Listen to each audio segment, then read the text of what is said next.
Hey, this is Eric Johnson with Inbox Mailers. What we're going to do is talk a little bit today about email deliverability and what's going on in the industry, what people are having problems with, and some of the solutions that we were using with some of our clients to help them alleviate those issues. So first thing is Gmail. Gmail is viewing frequency a little more negatively than they had in the past. And like we talked about before, Gmail uses about 1,000 different data points or more to try and determine who's a spammer and who's not a spammer. So and it's constantly changing in their algorithm. One of those things that they're looking at right now is frequency.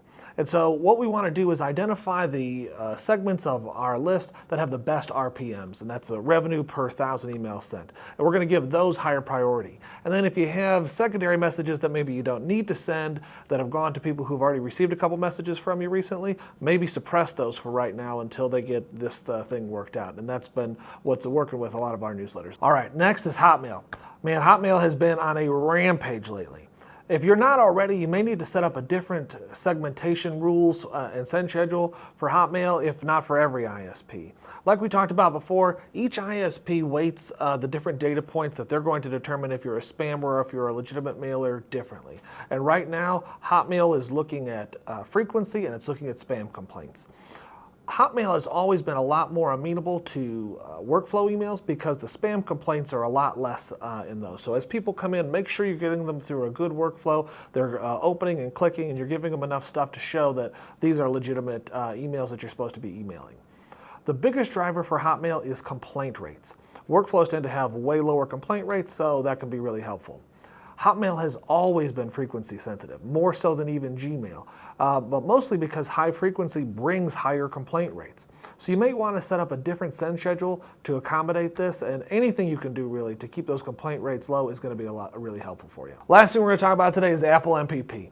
So as everyone knows, Apple MPP has caused what looks like everybody's engaged user groups to be through the roof. And it's not real numbers that we can trust. So what people have to do is start utilizing other data points to sort of do a gut check and say, yeah, this is probably more like what my real engaged list is.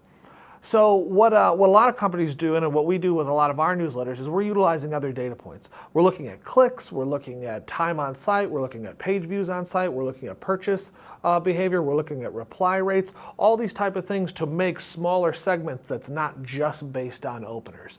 And so in this way, we have a much safer way to view who we should actually be emailing, and then find those pockets that we can email with the highest level of frequency and make the most money out of. Make the most money from. You can even try to trigger off of opens for smaller segments that you're already sure of, and that's going to give you a much safer way to get more frequency out of that same group.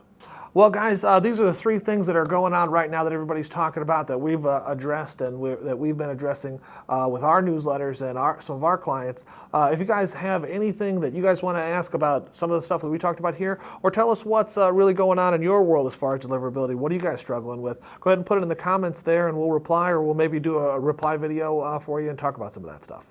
Again, this is Eric Johnson with Inbox Mailers. We'll look forward to talking to you next week.